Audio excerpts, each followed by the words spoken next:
Well, we're doubling down on our gambling puns after the gaming segment last week. We did last week ended up generating a surprising amount of reaction from the interviews we did when it came to the gaming industry. Last Thursday, I was joined by a trio of former elected officials who are part of casino billionaire Sheldon Adelson's campaign to stop internet gambling.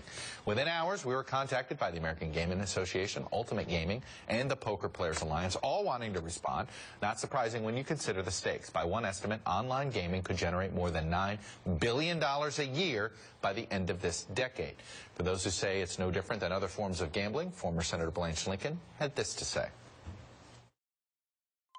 There's a big difference between walking into a casino, going to a horse race, and walking around with a casino in your pocket 24/7. And when you're talking about what states gain, we also have to look and see what do families lose, what does the economy lose, the kind of debt that's increased. It's so unbelievably quick when you get onto these online gaming things. People can lose money without even knowing that they have made a commitment.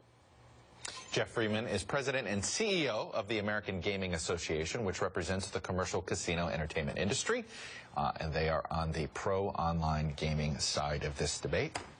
Thanks for coming in. Chuck, thank you. All right, let's start with one of their arguments, which is this idea that you're basically making it so easy to gamble, the casino in your pocket thing, that you're, as much as the expansion of gambling, already the debate is always about preying on people who can't afford to do it, that if you do it on a mobile phone, then you exacerbate these problems. What say you?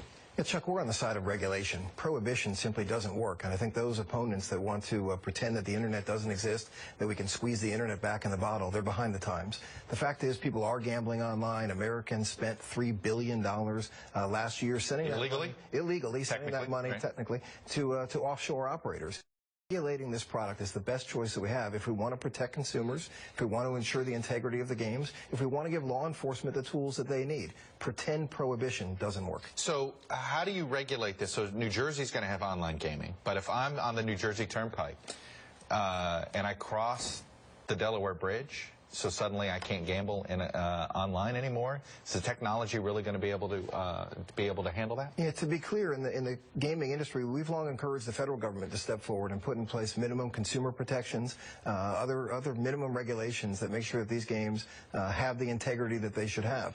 In the absence of the federal government stepping in, states are moving forward, and they're certainly putting in place rules that require the games to take place in those states. They're working with geolocation companies who are ensuring that the technology is possible. I think the technology is proven to work. Is it working at the level we need it to work? That's what needs to be tested. The fact is, people are playing online. Regulation beats prohibition. How do you, okay, but can you, when you say regulation, so how strict regulation? Will you say, you know what, there are daily limits, weekly limits on the amount of money people can spend, or what do you?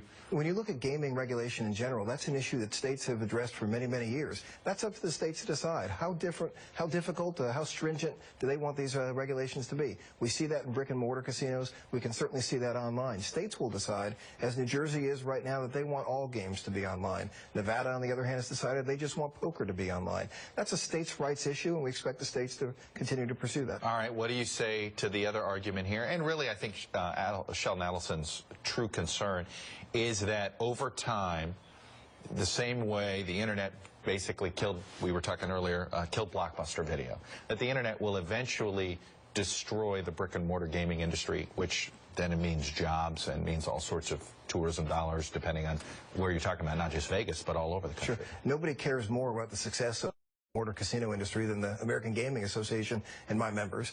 We have a choice here. We can go the path of many retail companies like The Gap and many others who are selling their product online, or we can continue to try to force people to consume the product the way we want them to consume it, as Blockbuster and Hollywood Video did. We saw how that worked out for them. Innovation is here. Are we going to be on the front end of that, or are we going to let it walk by us and in so doing lose? Federal government's role in this? The federal government, we believe, should put in place some minimum consumer protections, minimum regulations, minimum standards. It's their responsibility. All right. I'm going to have to leave it there. Jeff Freeman, President and CEO of the American Gaming Association. Thanks for coming on to respond. Appreciate it. We're following this debate. It's a big one, especially because states need the tax